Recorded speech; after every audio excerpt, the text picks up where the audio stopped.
Hola a todos y todas.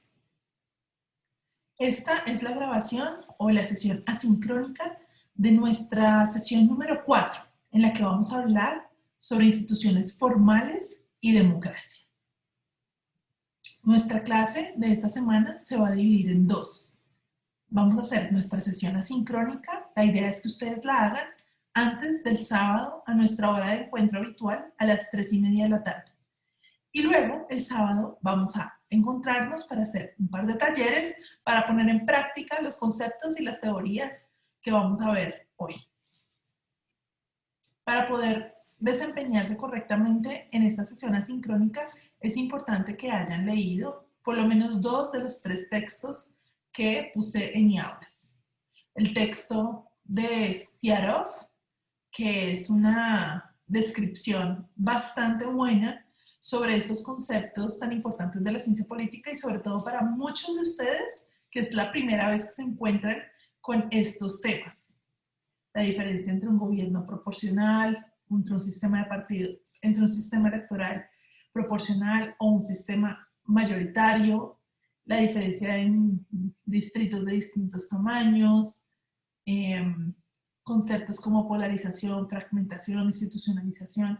Todos estos son conceptos importantes y yo doy por sentado que ustedes ya hicieron esa lectura. Y también la lectura de Hagopian, que nos permite entender, tener distintas, digamos, miradas de por qué los partidos políticos deciden aproximarse a los votantes de la forma que lo hacen. Porque algunos lo hacen de forma programática y otros lo hacen de forma clientelista y otros lo hacen acudiendo a recursos personalistas. Entonces, es súper importante que ustedes hayan hecho por lo menos estas 2 lecturas para hacer esta sesión y después pueden hacer la tercera de Levitsky para nuestro encuentro.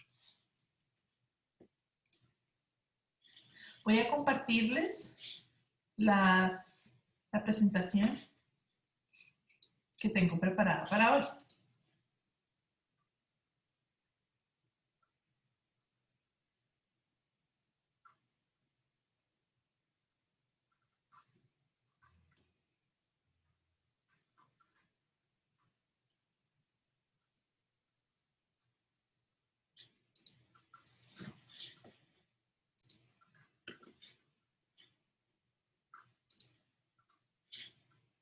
Bueno, primero hagamos un breve recorderis. ¿Qué aprendimos la semana pasada?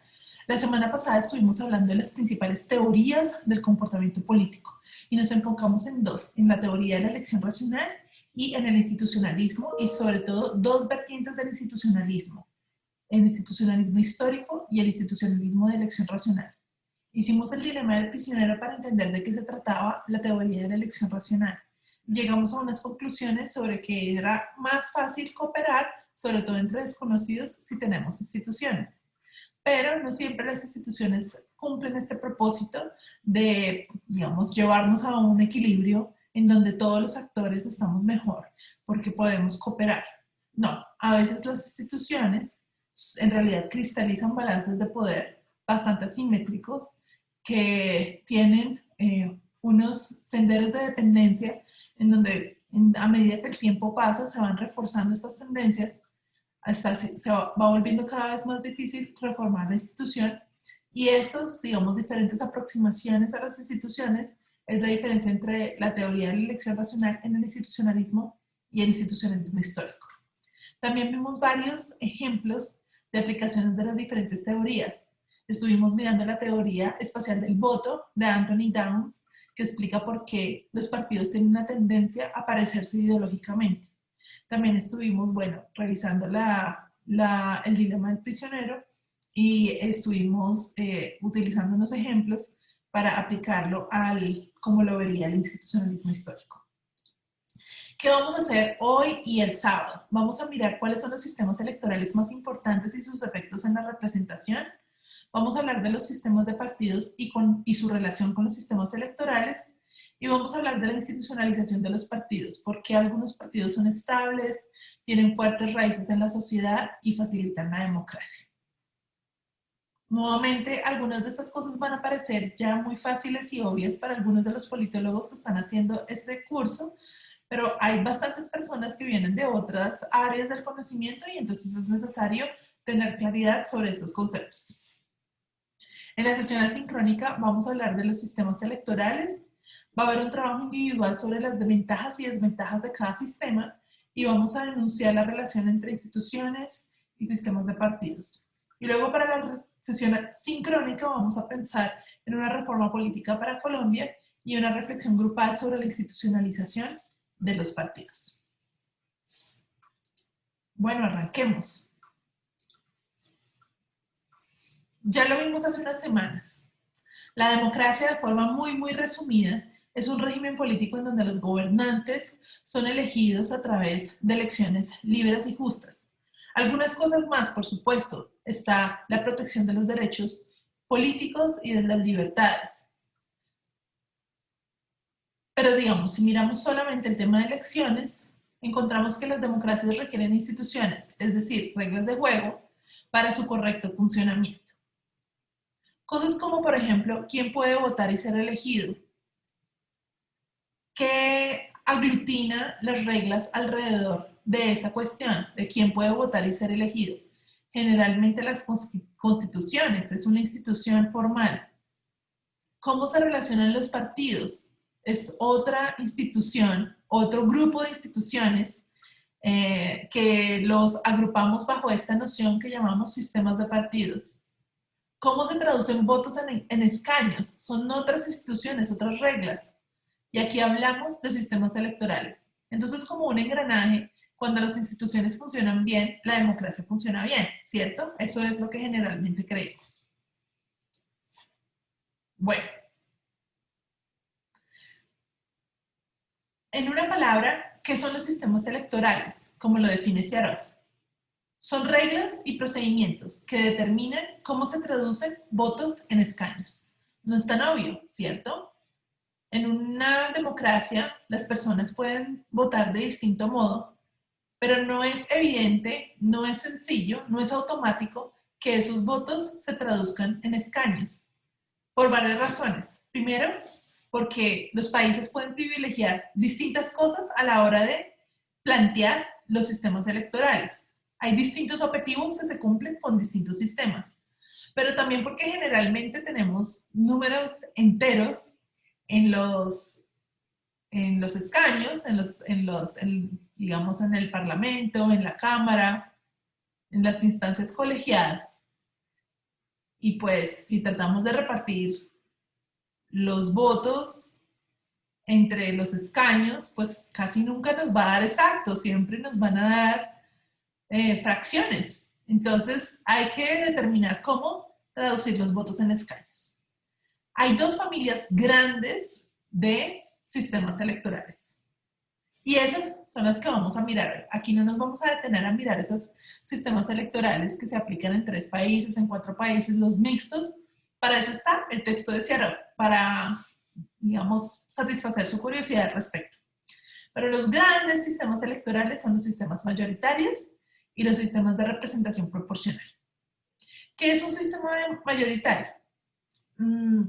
Generalmente se le conoce como sistema de pluralidad en distritos uninominales. Esa es la versión más común, más frecuente de sistemas mayoritarios. Hay otros, claro que sí, pero la mayor parte de países que tienen sistemas mayoritarios son sistemas que llamamos así.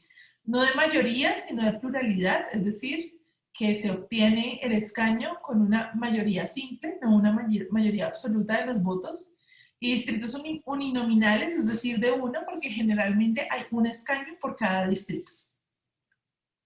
¿Cuál es la lógica de este sistema? Los países se dividen en muchos distritos territoriales que eligen un solo escaño. Por ejemplo, en Estados Unidos, o en Inglaterra, o en Australia. Esta clase de sistema es muy común en los países que han tenido o que han sido colonizados por Inglaterra. Entonces, son muchos distritos pequeños, son muchos distritos que eligen un solo escaño. Los distritos son generalmente bastante pequeños.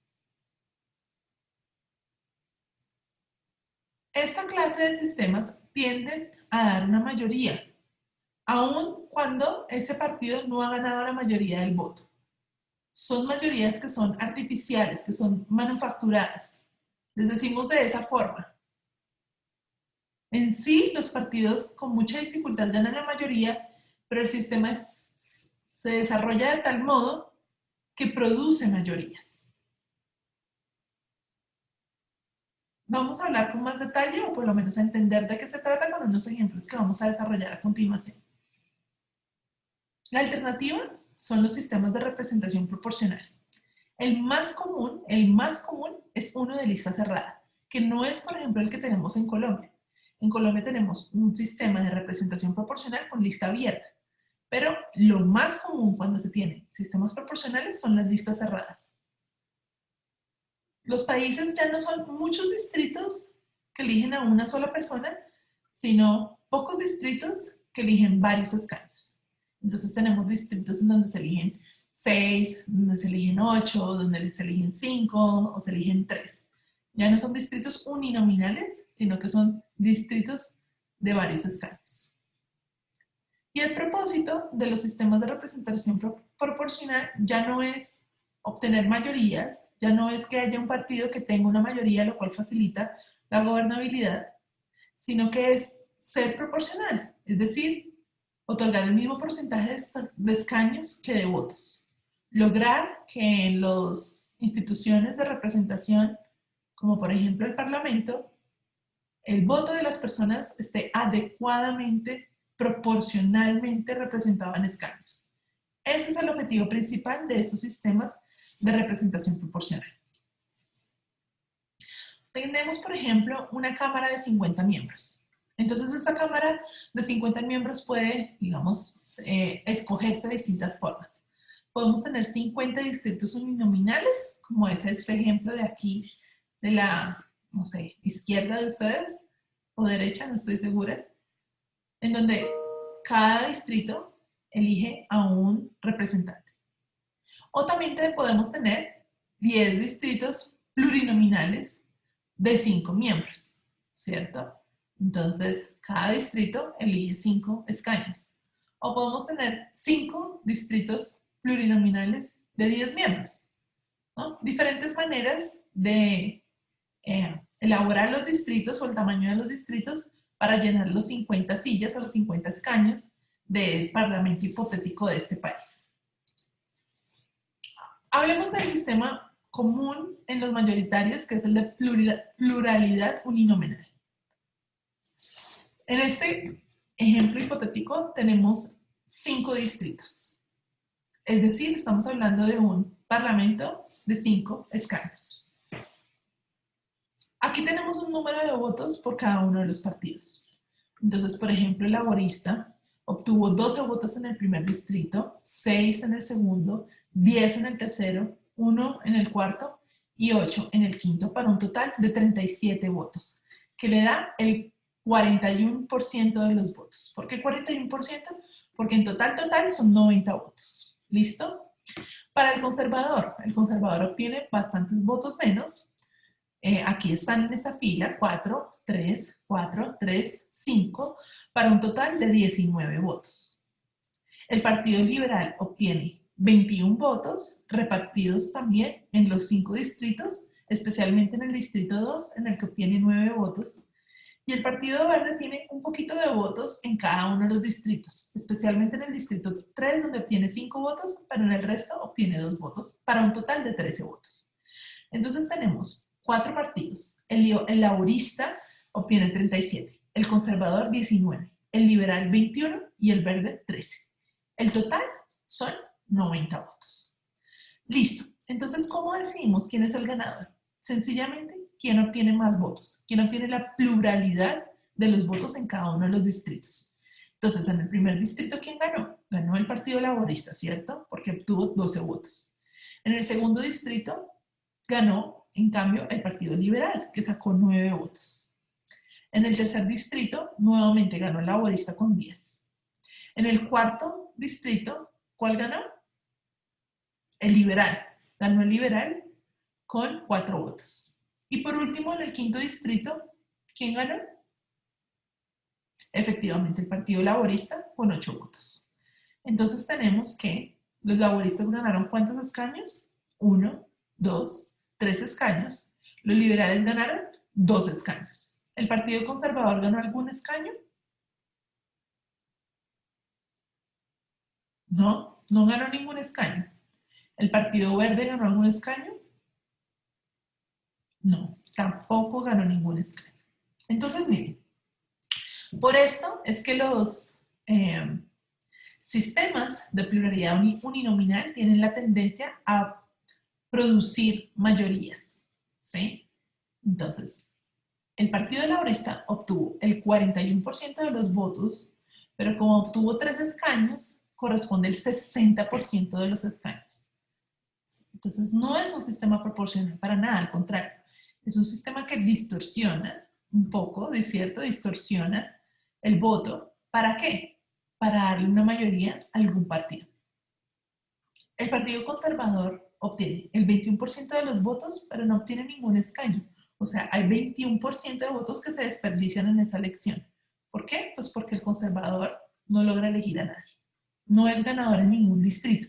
Si un partido no es ganador en ningún distrito y queda de segundo en todos los distritos, obtiene 0 escaños. El Partido Liberal obtiene 2 escaños.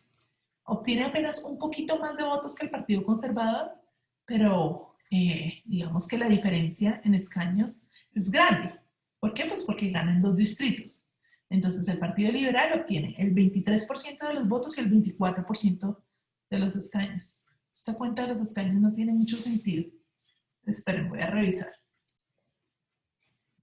Listo. Tenemos 60% de los escaños para los laboristas y 40% de los escaños para los liberales. Entonces, como podemos ver aquí, hay una tergiversación importante porque el Partido Liberal es premiado con un 20% más de los escaños frente a los votos que tiene e igual el Partido Laborista. Mismo número de votos, mismo número de escaños. Ahora vamos a mirar cómo funciona esto en un sistema proporcional. Entonces ahora tenemos un sistema proporcional, vamos a utilizar una fórmula de ARE que luego vamos a explicar de qué se trata esto, pero esto era lo que se utilizaba en Colombia hasta el año 2003. Son los mismos votos para todos los partidos. ¿Listo? Miren, aquí los tenemos entonces. 37, 19, 21 y 13, y aquí igual 37, 19, 21 y 13. En total, 90 votos. Aquí tenemos el porcentaje que cada uno de los partidos obtiene. Listo, entonces, ¿cómo se asignan los escaños en un sistema de representación proporcional? Tenemos 90 votos, ¿cierto? Tenemos 5 escaños. Entonces, lo primero que hacemos es dividir 90 en 5. Esa división nos da 18. Ese número 18 es lo que vamos a conocer como la cifra repartidora. Entonces, el Partido Laborista, que tiene 37 votos. Dividimos 37 en 18. ¿Listo? ¿Qué número me da esta división? 2.05. El conservador, 19 en 18, da 1.05. El liberal, 21 en 18, da 1.16. Y el verde, 13 en 18, da 0.72. Entonces, lo primero que se toma es el número, digamos, el número entero. Entonces, en el Partido Laborista, 2, entonces son 2 escaños automáticos los que se obtienen. El Partido Conservador, 1, el Partido Liberal, 1 y el Partido Verde, 0, porque no alcanza a llegar a 1. Entonces, 2 para el laborista, 1 para el conservador y 1 para el liberal. Eso me da 4 escaños. Pero son 5. Falta asignar un escaño. ¿A quién se le asigna ese escaño? Entonces ahí se miran los residuos. Entonces, ¿se acuerdan este numerito que quedó aquí después del 2, después del 1? Esos son los residuos. Los que todavía, digamos, no se han asignado. Entonces, para el laborista el residuo es 0,5, el conservador 0,5, el liberal 16 y el verde es 0.72. Lo que se hace es decir, bueno, ¿quién es el que tiene el residuo más grande? El residuo más grande lo tiene el Partido Verde. Como nos queda un escaño por asignar, entonces el Partido Verde obtiene el escaño. ¿Listo? ¿Me siguieron? Entonces, ¿cuántos escaños obtienen por residuo? El laborista 0, el conservador 0, el liberal 0 y el verde 1. Entonces, tenemos ya ahora 5 escaños repartidos de esa forma. Ahora vamos a mirar entonces cómo queda el tema de la proporcionalidad. El Partido Laborista obtuvo el 41% de los votos y 2 escaños. Esos 2 escaños es el 40% de los escaños. Entonces, 41% de los votos frente a 40% de escaños. Casi igual, ¿no? El Partido Conservador, 21% de votos, 20% de los escaños. Casi igual. El Partido Liberal, 23% de los votos, 20% de los escaños. Pierde el 3%, pero pues bastante ajustado. Y por último, el Partido Verde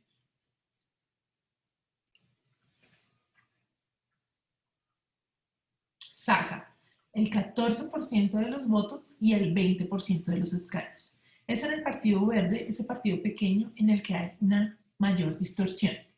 ¿Por qué? Porque él no accede a los escaños por el cociente, sino que accede por el escaño por el residuo, o sea, por el punto 72. Entonces esto lo favorece. Esta noción de que con el residuo, si se elige una persona, un miembro del Parlamento, a través del residuo y no el cociente, se necesitan menos votos.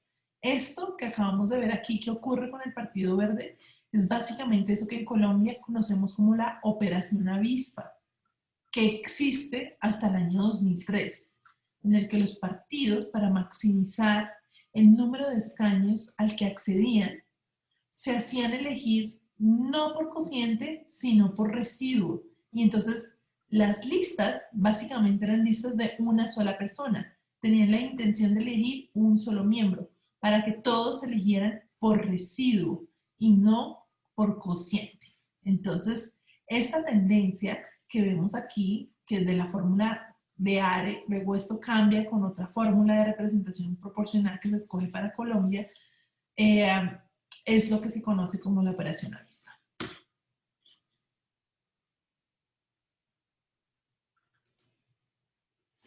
Entonces aquí podemos ver una comparación de cómo le va a los partidos. En el sistema de pluralidad uninominal tenemos que el Partido Laborista tiene una mayoría. Obtiene 3 escaños de los 5. El liberal obtiene 2 y el resto obtiene 0. En el sistema de representación proporcional se necesita una coalición para obtener la mayoría. Al Partido Laborista no le alcanza. Necesita aliarse o con el liberal, o con el conservador, o con el verde. Veamos un ejemplo.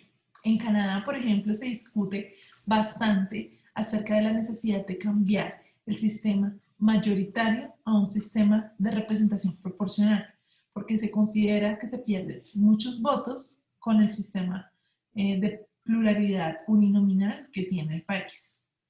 En las elecciones pasadas, que ocurrieron en el año 2019, el Partido Liberal obtuvo 157 escaños, pero si este mismo número de votos hubiera ocurrido en un sistema proporcional, ya no obtendría 157, sino que obtendría 112. O sea, bajaría bastante. En 40 escaños el Partido Liberal.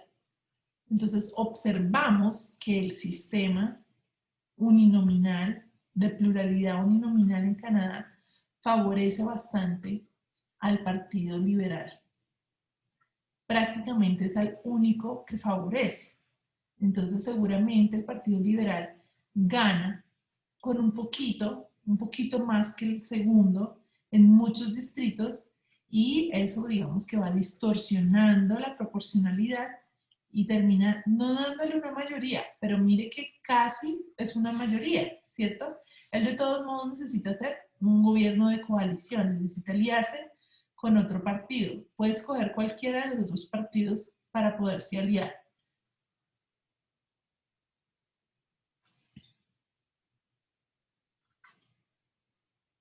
Si tuviéramos entonces un sistema de representación proporcional en Canadá, la cosa cambiaría un poco. Sobre todo para el partido, el NDP, que pasaría de tener 24 a 54 escaños, o sea, aumentaría bastante el número de escaños en 30. Y también el Partido Verde. El Partido Verde le va muy mal en el sistema de First Past the Post o el sistema de pluralidad uninominal.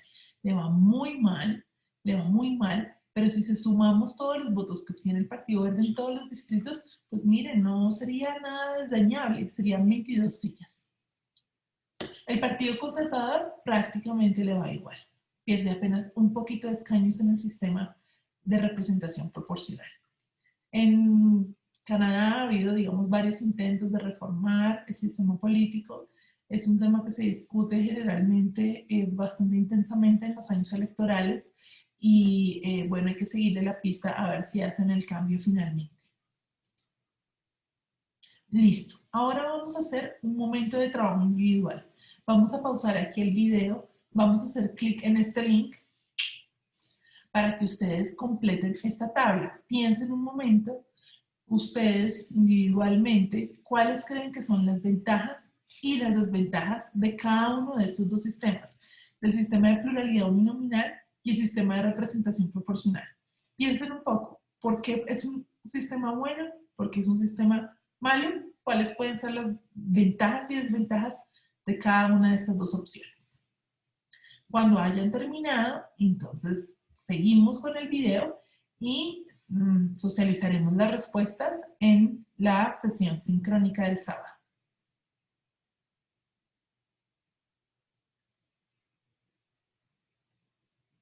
Listo, ¿ya terminaron la tabla? Ok.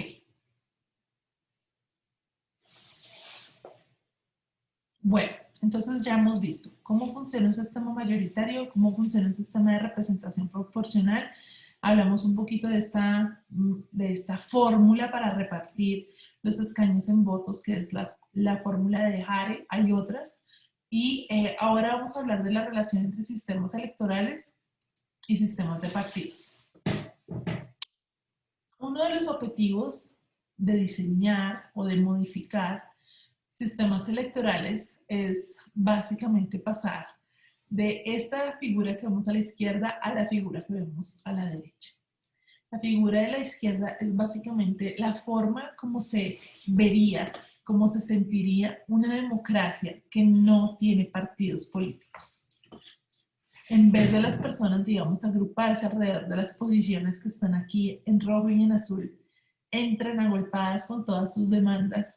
Es difícil saber a quién escuchar, es difícil saber qué es lo más importante, lo prioritario, es difícil saber con quién interactuar, cuáles son los líderes de ese grupo.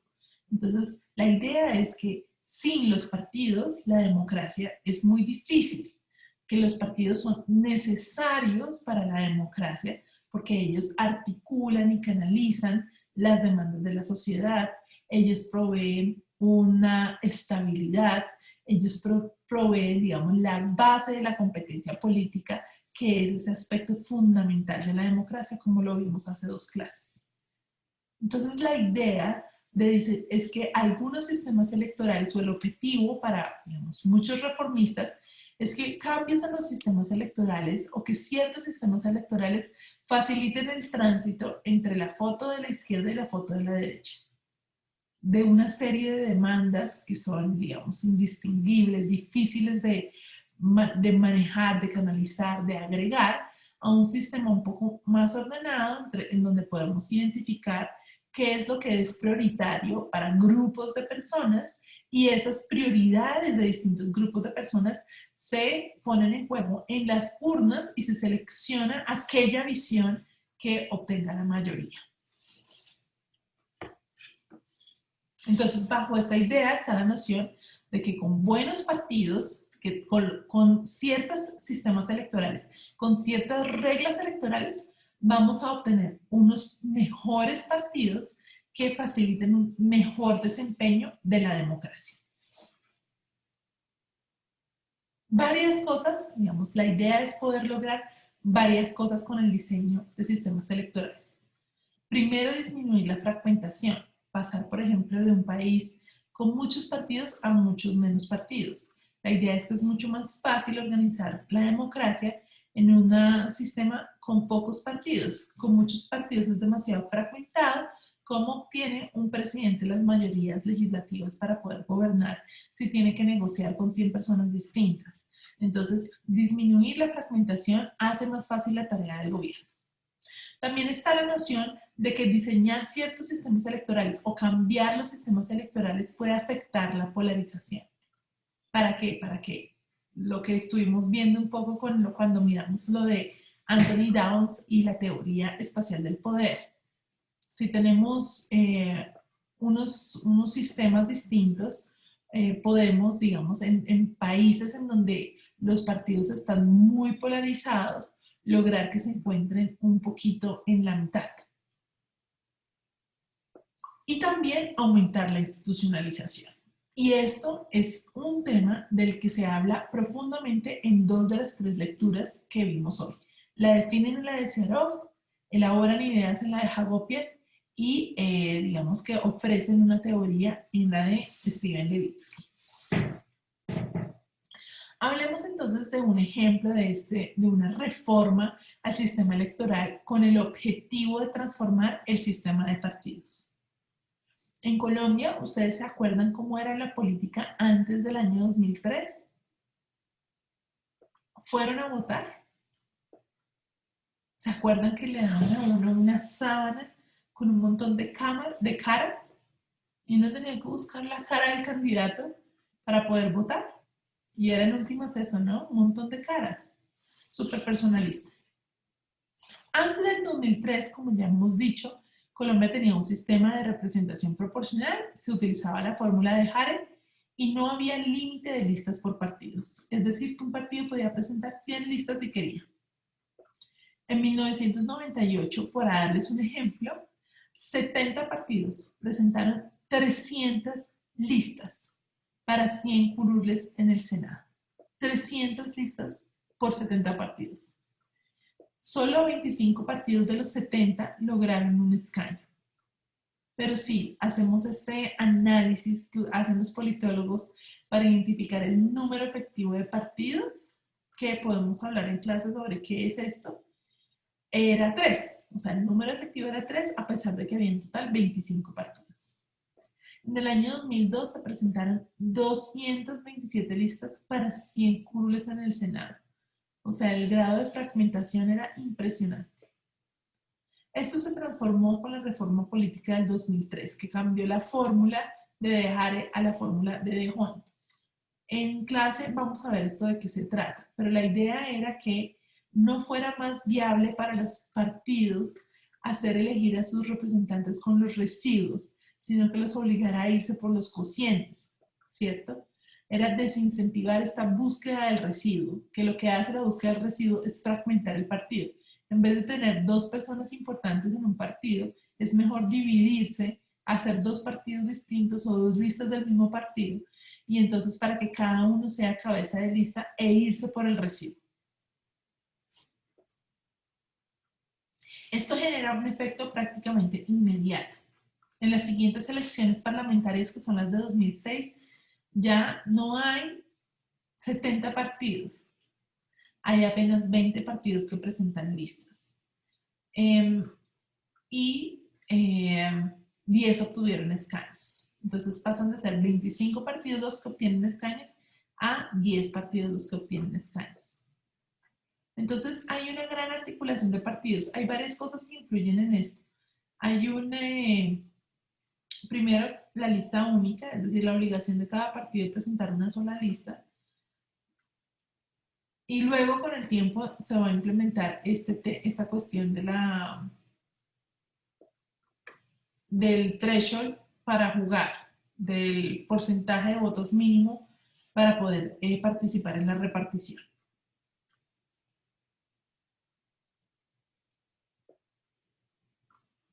Con estas transformaciones, Colombia pasa de ser un sistema en donde hay muchos partidos que obtienen poquitos escaños a un sistema, digamos, más propiamente multipartidista. El número efectivo de partidos ya es 7.3, es decir, que hay una mayor, digamos, igualdad o una menor en la distribución de los escaños entre los partidos.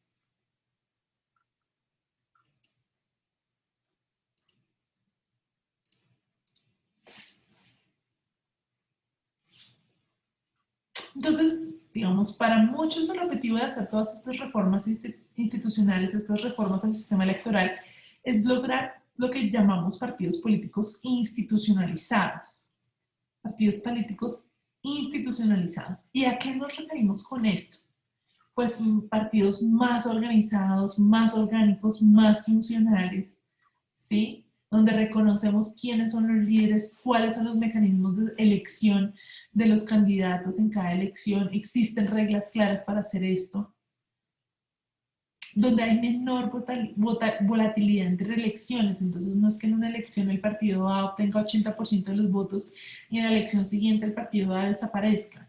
No, donde haya una mayor estabilidad en el porcentaje de votantes que se decide por cada uno de los partidos. Y esto depende de que haya más identificación partidista entre los votantes, porque digamos una de las situaciones que se presenta es que cada vez más la afiliación partidista es una excepción. Es muy difícil encontrar a alguien que haga parte de un partido. Entonces esta idea que si obtenemos, digamos, unas reformas o un sistema electoral que facilite o que haga que sea pragmático, racional para los partidos, promover la identificación partidista entre votantes va a ser mejor. Que haya más consistencia ideológica en los partidos, entonces no es que una figura diga una cosa y la otra figura diga lo contrario sobre un mismo tema de política pública. Y por último, lograr partidos que sean más programáticos y menos clientelistas. Entonces, en términos generales, cuando hablamos de aspirar a una institucionalización de los partidos, hablamos de este tipo de cosas. Partidos más organizados, con menos volatilidad, con más identificación partidista, con más consistencia ideológica en los partidos y partidos que tiendan a desarrollar vínculos programáticos entre votantes y políticos. Entonces aquí les hago una pregunta para cerrar, para que ustedes reflexionen y la conversemos en clase. ¿Puede un cambio en las reglas de juego formales afectar el comportamiento político de los partidos? ¿Afectar este tema de la institucionalización de los partidos? ¿Puede tener ese efecto? ¿Qué dice Hagopian? ¿Qué dice Levitsky sobre esto? ¿Puede un cambio en las reglas afectar esto? Piensa en esta pregunta y nos vemos el sábado en clase para hacer la discusión.